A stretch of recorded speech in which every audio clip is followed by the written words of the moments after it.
Selamat siang pemirsa, saya Ari Mustika hadir menemani Anda dalam Sumut hari ini siang. Siang ini kami telah merangkum sejumlah informasi terkini di antaranya. Polisi kembali grebek layanan swab antigen di Jalan Bukit Barisan Medan. Pohon tumbang lumpuhkan lalu lintas Jalinsum di Kota Gunung Sitoli. Mengenal cerita rakyat Batu Mande Rubiah dari Sibolga. Selain cuplikan berita tadi, kami juga akan menghadirkan beragam informasi lainnya. Pemirsa, kita jelang Sumut hari ini siang selengkapnya.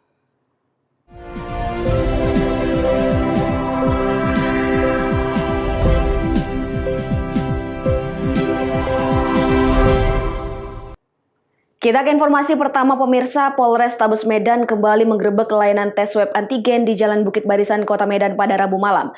Penggerebekan diduga berkaitan karena tidak adanya izin dan kesalahan dalam pengelolaan limbah medis. Polisi menyita dokumen peserta rapid test, sejumlah petugas kesehatan dan pegawai juga dibawa untuk dimintai keterangan. Petugas Unit Tindak Pidana Khusus Reskrim Polrestabes Medan, Sumatera Utara kembali menggerebek layanan tes antigen yang bekerja sama dengan Dinas Pariwisata Kota Medan di Jalan Bukit Barisan, Medan, Sumatera Utara. Setelah sebelumnya petugas menggerebek layanan drive-thru swab tes antigen COVID-19 yang berada di Jalan Pulau Pinang, Kota Medan seputaran Lapangan Merdeka Medan. Dalam penggerebekan, polisi menyita berbagai barang yang digunakan untuk pelayanan rapid test COVID-19, termasuk menyita limbah barang bekas swab rapid test yang digunakan. Karena diduga adanya indikasi kesalahan dalam pengelolaan limbah medis, polisi juga menyita komputer dan dokumen yang digunakan mendata para peserta rapid test. Dalam kasus ini, terdapat sedikitnya 4 pekerja di layanan tes antigen ini dibawa ke Polrestabes Medan untuk dimintai keterangan. Wakasat Reskrim Polrestabes Medan, Komisaris Polisi Raffles Marpaung menyebutkan, penggerebekan yang dilakukan pihaknya karena adanya indikasi tidak adanya izin yang seharusnya dimiliki pengolah layanan tes COVID-19. Setelah ditelusuri, layanan tes COVID ini hanya mengantongi izin kerjasama dari Dinas Pariwisata Kota Medan.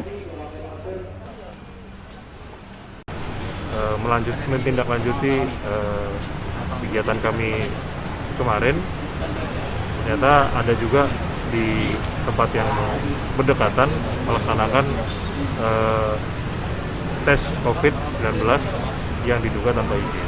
Jadi setelah kami cek, mereka hanya mengantungi kerjasama dengan Dinas Pariwisata. Jadi yang lain-lainnya tidak ada. Ini akan kami dalami lebih lanjut.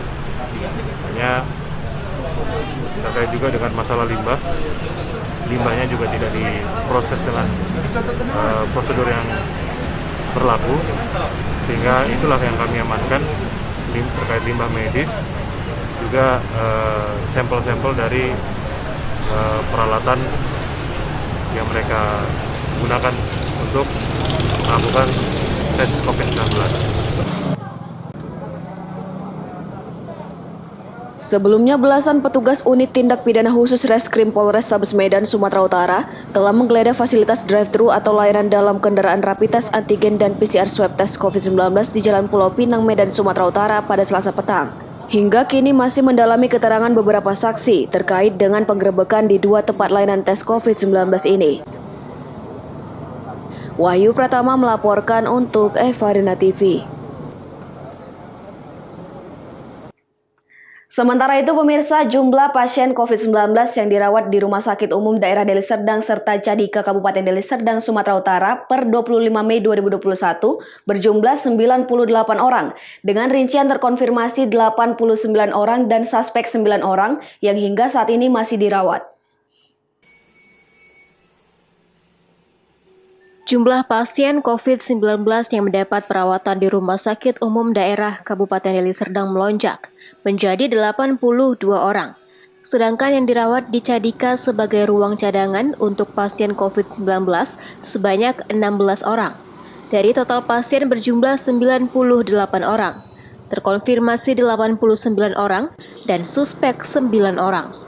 Direktur RSUD Deli Serdang Dr. Hanif Fahri mengatakan, jika Rumah Sakit Umum Daerah Deli Serdang saat ini memiliki tempat tidur sebanyak 222 unit. Standarnya, RSUD Deli Serdang harus menyediakan minimal 30%-nya untuk COVID-19. Dengan kondisi saat ini, ketersediaan tempat tidur di RSUD Deli Serdang sudah lebih 40%. RSUD Deli Serdang telah menyediakan tempat tidur sebanyak 112 unit. Sementara laporan terakhir pasien yang dirawat sebanyak 98 orang dengan cadangan 40 unit tempat tidur yang disediakan di Cadika. Direktur RSUD Deli Serdang Dr. Hanif Fahri mengatakan, tingkat kesembuhan pasien COVID-19 mencapai 77,31%, menjadi bukti keseriusan dan komitmen yang tinggi dari seluruh tenaga kesehatan di bawah pimpinan Ketua Tim Pakar Penanganan COVID-19. Terkonfirmasi itu 78, ada suspek 3, tapi semalam ada masuk lagi 2 pasien. Kemudian itu yang dirawat di Rumah Sakit Umum Daerah Kabupaten Deli Serdang. Jadi kurang lebih ada 98 per hari. Ini masuk lagi ya? Iya. Nah, masuk hari ini 98 dengan yang di Cadika ya? Iya. Nah, dengan yang di Cadika ya. Nah, jadi kalau memang situasinya terus melonjak, berarti indikasi bahwa terjadi peningkatan kasus itu merupakan salah satu indikator. Kemudian kapasitas tempat tidur kita juga menjadi indikator. Evaluasi BOR ya, bed occupancy rate ya, jumlah ketersediaan tempat tidur rata-rata udah, berarti kalau kita gunakan standar hari ini, Rumah Sakit Deli Serdang dengan kapasitas 222 tempat tidur itu harus menyediakan minimal 30%-nya untuk COVID-19.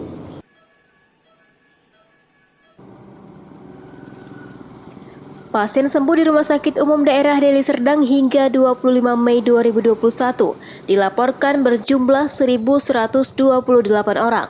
Jumlah pasien sembuh tersebut merupakan akumulasi dari pencatatan sejak 23 Maret 2020. Jumlah pasien COVID-19 Maret 2020 sampai saat ini 2.068 orang, terkonfirmasi 1.459 orang, suspek 609 orang, sembuh 1.128 orang, dan meninggal 166 orang. Untuk saat ini jumlah pasien yang masih dirawat 98 orang, terkonfirmasi 89 orang, dan suspek 9 orang. Abdul Malik melaporkan untuk Evarina TV.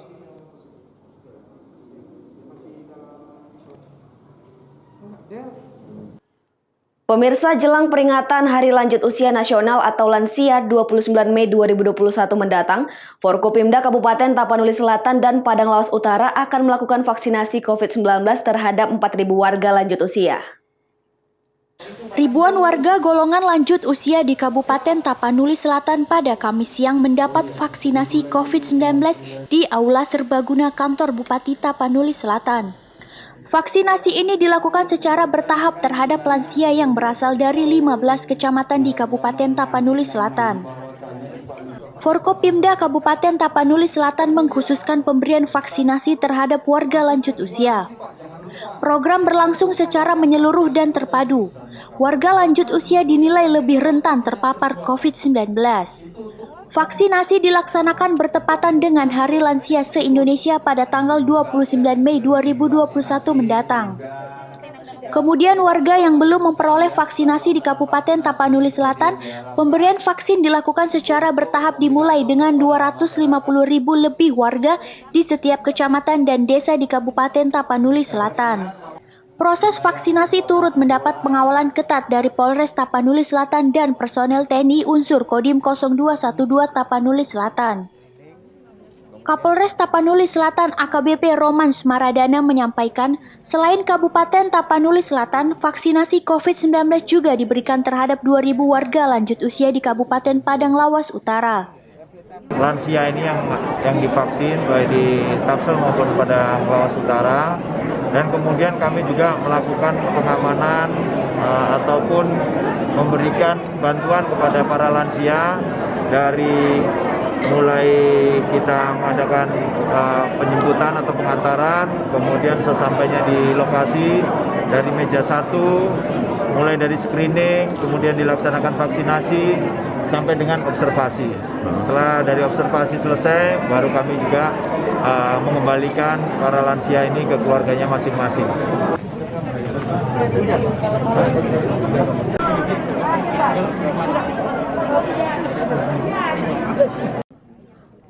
Di dua kabupaten ini Polres Tapanuli Selatan dan Kodim 0212 Tapsel bertugas untuk menjemput para lansia guna divaksin, kemudian mengantarkannya pulang setelah selesai divaksinasi. Kapolres Tapanuli Selatan menyampaikan, TNI dan Polri terus melakukan pengamanan dan memberikan bantuan sehingga vaksinasi ini berjalan sukses. Azan Sinaga melaporkan untuk Evarina TV. Pohon tumbang lumpuhkan lalu lintas Jalan Sum di Kota Gunung Sitoli. Beritanya akan hadir sesaat lagi.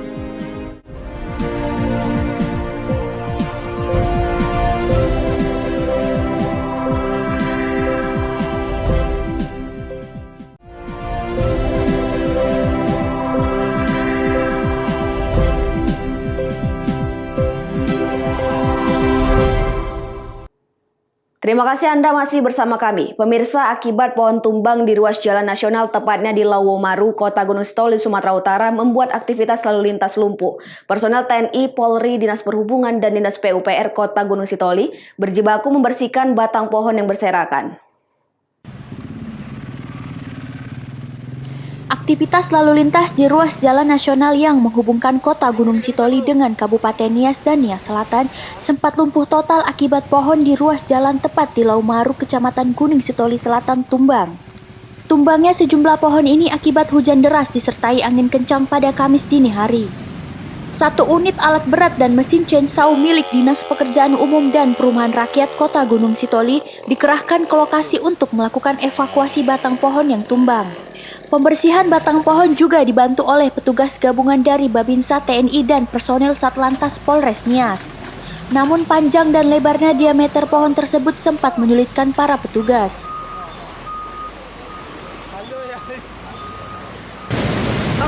Warga cepat untuk melakukan pembersihan dan melakukan tindak-tindakan lain supaya lalu lintas lancar. Kalau kita ketahui bersama bahwa sebenarnya jalan ini jalan nasional yang notabene sebenarnya jalan nasional yang mengendalikan. Tetapi karena kita juga pemerintah dari Kota Gunung Sitoli, kami dari PUPR dan diperintah oleh pimpinan supaya bergerak cepat untuk melakukan hal-hal kalau terjadi di mana saja. Ya, siang ini sudah bisa dilalui kendaraan baik kendaraan roda 2 dan roda 4. Dan puji Tuhan tidak ada kendala lagi.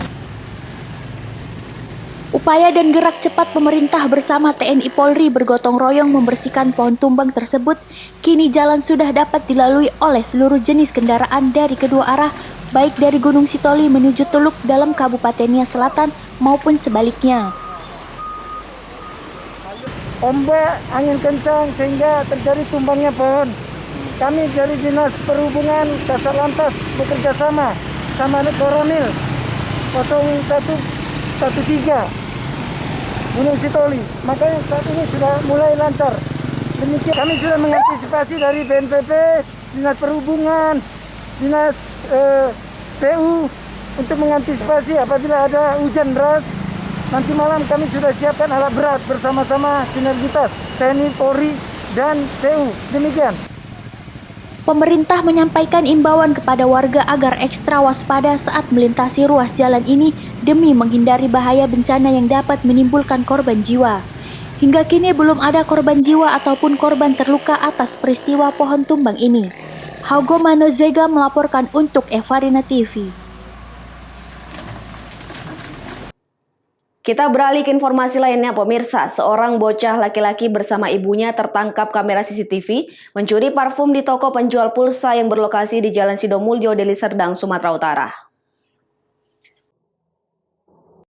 Awalnya sang ibu bersama putranya tersebut datang ke toko untuk membeli pulsa. Saat pegawai toko berbalik arah untuk mengambil uang kembalian di dalam laci, bocah tersebut langsung mengambil satu botol parfum seharga Rp25.000 yang ada di atas etalase dan langsung memasukkannya ke dalam saku celana. Sedangkan sang ibu berusaha menghalangi pandangan karyawan toko agar tidak melihat aksi anaknya. Setelah berhasil, ibu dan anaknya yang diketahui tinggal tidak jauh dari toko tersebut langsung pergi. Karyawan toko mengetahui parfumnya hilang setelah melihat rekaman CCTV. Pemilik toko yang mengenal kedua pelaku langsung mendatangi rumah mereka dan meminta parfum yang dicuri untuk dikembalikan. Salsa, karyawan toko, mengatakan pencurian parfum di tokonya sudah ketiga kalinya terjadi. Beli pulsa pertamanya. Nah, terus? Udah terus ke sawah kan mau balikkan uang dia ke Laci. Kan harus sini lah itu. Kesempatan anaknya ngantoni. Oh, taunya gimana? Taunya dari CCTV. Kan dia itu. Sering kejadian sini, Dek? Sore waktu itu yang ini hilang. Oh, berapa kali? Ini yang keberapa kali, Dek? Udah ketiga kali kayaknya. Ini putri juga hilang. Sama Ingat. kawan awak itu yang masuk malam. Para pelaku akhirnya mengembalikan parfum yang dicuri dan pemilik toko tidak melaporkan kasus tersebut ke pihak kepolisian. Wahyu Pratama melaporkan untuk Evarina TV. Pemirsa, aksi tawuran remaja membuat resah warga Kelurahan Seimerbau dan Kelurahan Pematang Pasir, Kecamatan Teluk Nibung, Kota Tanjung Balai, Sumatera Utara. Aksi tawuran dipicu karena saling ejek. Inilah rekaman video amatir warga saat para pemuda tawuran di Jalan Yosudarso, Kelurahan Seimerbau, Kecamatan Teluk Nibung, Kota Tanjung Balai. Tawuran dipicu karena saling ejek remaja Kelurahan Seimerbau dengan pemuda Kelurahan Pematang Pasir. Kejadian tawuran ini sudah berjalan 1 bulan dan sering membuat warga resah. Akibat aksi tawuran ini, rumah warga yang berada di lokasi kejadian menjadi sasaran lemparan batu dan kayu. Tadi malam sekitar jam 10. Jam 10 ya? Jam 10. Gara-gara apa, Bang? Kalau masalahnya tahulah anak-anak ya kan. Anak-anak ya iseng-iseng lah, ganggu-ganggu orang-orang sebelah. Lama-lama ngikut yang tua-tuanya, yang lajang-lajang tanggungnya. Awalnya anak-anaknya, kan anak SD. Itu ada kampung mana, kampung mana, Bang? Kalau kampung ini sekitar Sambu, yang pajak ikan, situ sama orang Batu Lapan ini. Nah inilah arenanya. Ada korban jiwa, Bang? Korban jiwa nggak ada. Sudah sering orang tahu. Kejadiannya dari sebelum puasa lah. Sebelum puasa. Kira-kira harapan warga apa, Bang? Harapan Warga itu juga lah. Kan sangat meresahkan ya. Terutama kan diharapkan sama Linmas ini juga lah. Linmas pun udah merespon. Tapi tadi banyak yang bela kan dari pihak orang tua masing-masing bela. Nah itu susahnya ujung-ujungnya sampai ke polisi juga kan. Polsek. Dan setiap ada kejadian tawuran langsung lapor ke polsek aja lah. Macam kemarin udah datang juga polsek hari itu. Tapi kalau itu udah sempat lari bubar. Nah, jadi nggak ada yang ketangkep lah kan. Warga berharap pihak berwajib secepatnya melakukan tindakan tegas terhadap aksi tawuran sebelum jatuhnya korban jiwa. Wanda Pratama melaporkan untuk Evarina TV. Sumut hari ini akan kembali dengan informasi menarik lainnya. Tetaplah bersama kami.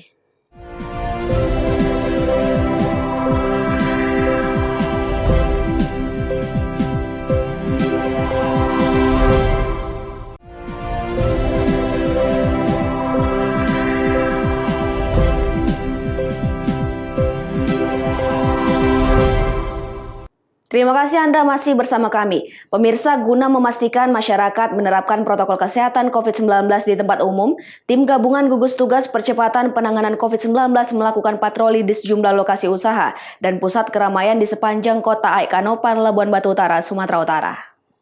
Tim gabungan GTPP COVID-19 yang terdiri dari petugas TNI Polri dan Pemkab Labuan Batu Utara melakukan patroli dengan berjalan kaki mendatangi pemilik usaha dan pusat keramaian di sepanjang kota Aikanopan, Labuan Batu Utara, Sumatera Utara.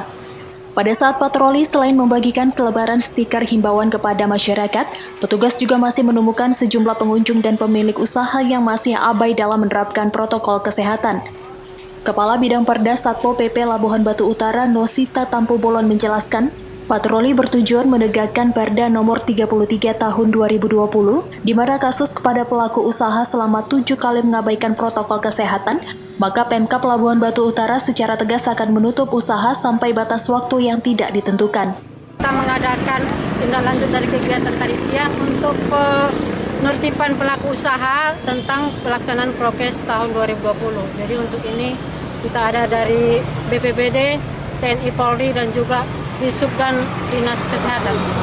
Apabila ditemukan tadi beberapa orang daripada pengunjung dan pelaku usaha sendiri, apa tindakan dari prokes sendiri? Tindakan dari tim gugus adalah sesuai dengan Peraturan Bupati nomor 33 tahun 2020 7 kali berturut-turut pelaku usaha tidak mengindahkan prokes yang sudah kita berikan arahan kepada mereka, akan kita adakan penutupan usaha sementara sampai dengan batas waktu yang tidak ditentukan. Untuk warga yang tidak melakukan prokes, karena memang tujuan kita adalah pelaku usaha sesuai dengan rapat tim gugus. Warga yang tidak memakai masker pada saat belanja yang kita tindak adalah pelaku usaha. Himbauan kami adalah berhubung karena COVID-19 meningkat tajam di Labura, khususnya di Kecamatan Palu Hulu, mari kita sama-sama untuk menjaga protokol kesehatan, karena jika kita sehat maka ekonomi kita akan bangkit. Tim gugus tugas akan terus melakukan patroli prokes sampai batas waktu yang tidak ditentukan. Hal ini bertujuan untuk memutus mata rantai penyebaran COVID-19 hingga tuntas, agar masyarakat sehat dan perekonomian dapat segera bangkit kembali. Ucok Sitorus melaporkan untuk Evarina TV. Kota Sibolga, negeri berbilang kaum, terletak di pesisir pantai barat Sumatera Utara dan pernah menjadi ibu kota Kepresidenan Tapanuli pada masa lalu. Sibolga juga dikenal memiliki beragam cerita rakyat seperti kisah Batu Mande Rubiah, Batu Putih di ujung Sibolga. Merajut kisah rakyat dari kota Sibolga tidak lepas dari cerita Batu Mande Rubiah. Secara spesifik, Batu Mande Rubiah adalah bebatuan besar yang setiap waktu menahan hempasan ombak laut Teluk Tapianauli. Kisah Batu Mande Rubiah dimulai dengan kesetiaan seorang istri yang dipanggil Mande Rubiah, siang berpanasan, malam berhujanan. Pada sebuah batu persis menghadap Pulau Poncan menanti kepulangan suaminya dari tengah laut. Sampai pada akhir hayatnya di batu tersebut, Mande Rubiah tidak pernah melihat kedatangan suaminya di lepas pantai sepulang dari laut. Batu Putih Mande Rubiah selanjutnya menjadi saksi bisu penantian seorang istri yang setia dan sangat merindukan suami tercintanya. Hingga saat ini, Batu Mande Rubiah menjadi salah satu ikonik di kota Sibolga. Pemerintah kota Sibolga saat ini telah melakukan reklamasi atas Batu Mande Rubiah. Batu Mande Rubiah pernah menjadi spot foto oleh warga sekitar dan pengunjung.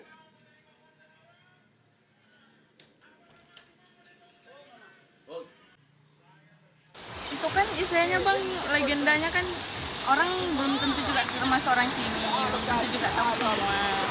Saya saja orang asli sini belum pernah dengar legenda itu. Cuman karena ada objek wisata, kan sekarang orang panutannya objek wisata yang terbaru gitu, Pantai Ujung Sibolga. Kan kemarin itu belum ada nih. Orang jadi datang itu bukan karena legenda, tapi karena ya nama objek wisata itu. Tapi karena abang bilang udah ada legenda, ya mungkin kemungkinan besar kan orang yang peminat wisata-wisata itu juga ada yang pengen tahu, kok ada sih namanya Pantai Ujung Sibolga gitu. Ujung Sibolga kan masih ada sana-sana lagi gitu. Jadi kalau misalnya ada legenda itu sih kayaknya lebih apa juga, lebih menarik juga, unik gitu sih, karena batunya sampai jadi putih gitu. Harapannya ya legenda itu sih kan biar orang tahu juga sampai turun-temurun. Legenda itu pasti selalu ada, kayak legenda Danau Toba. Kita tahu sampai sekarang Danau Tobanya pun udah dibentuk entah kayak mana, kita masih tahu. Kalau legendanya itu entah, aku sih kurang tahu juga ya. Yang aku tahu itu legenda Sampuraga. Sampai sekarang dia udah diperbarui sampai orang-orang jauh pendatang tahu gitu. Kalau legendanya itu dari anak yang durhaka. Jadi kalau Pantai Ujung Sibolga ini ada legendanya, yang sebaiknya kayak dipaparin juga gitu, biar kita tahu ini punya legenda, bukan hanya tempat wisata objek-objek biasa aja.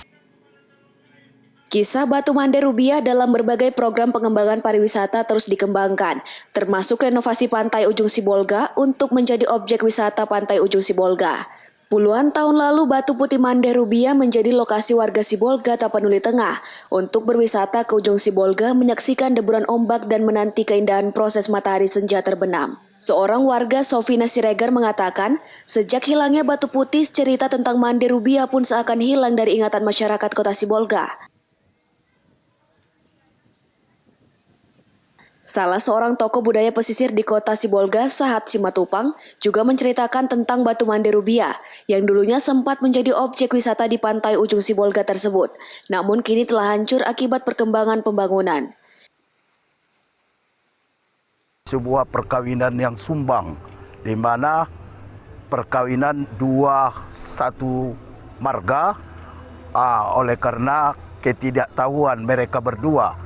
Seorang lelaki yang bernama Kamil. Sang pemuda ini adalah berasal dari pemuda Melayu Minangkabau yang datang yang datang ke desa Kalangan, ya. Kemudian seorang tokoh guru pada waktu itu kemudian menikahi seorang wanita desa yang ada di Kalangan itu. Beberapa tahun kemudian setelah menikah mereka, ya, takdir menunjukkan kepada mereka tidak dikurniai oleh seorang anak pun.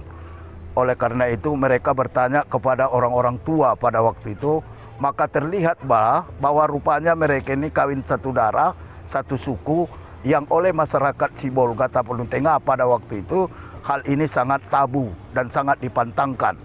Sehingga betapa kecewanya sang guru mengaji ini, ya, seorang pemuda tampan ini, kemudian dia merasa kecewa bahwa sebagai seorang guru pendidik dia merasa kecewa menikahi seorang istrinya, wanita yang satu marga, satu darah dengan dia. Sehingga berangkat dia melalui Muara Air Doras ini, berangkat ke seberang, yaitu menuju Pulau Poncan Ketek. Dari Poncan Ketek, konon katanya, sang pemuda ini, guru mengaji yang bernama Kamil ini, berangkat ke daerah Semenanjung Malaysia, yang disebut dengan Melayu, Singapura pada waktu itu masih berangkat ke sana.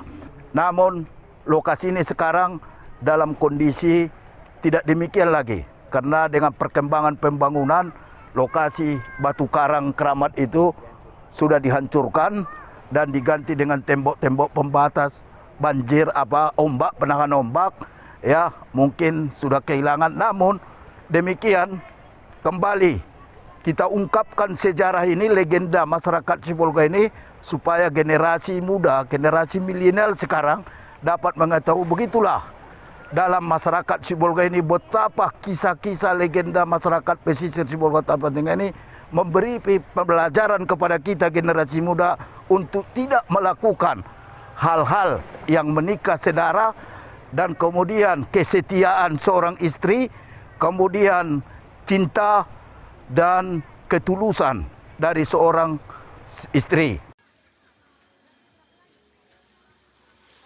Hingga saat ini kota Sibolga yang berbatasan dengan Pulau Nias banyak mengisahkan kemajuan zaman. Rizky Ramadan melaporkan untuk Eva Arena TV. Pemirsa, informasi tadi sekaligus mengakhiri pertemuan kita dalam Sumut hari ini siang. Saya Remustika mewakili kerabat kerja yang bertugas pamit undur diri dari hadapan Anda. Terima kasih atas kebersamaannya dan sampai jumpa.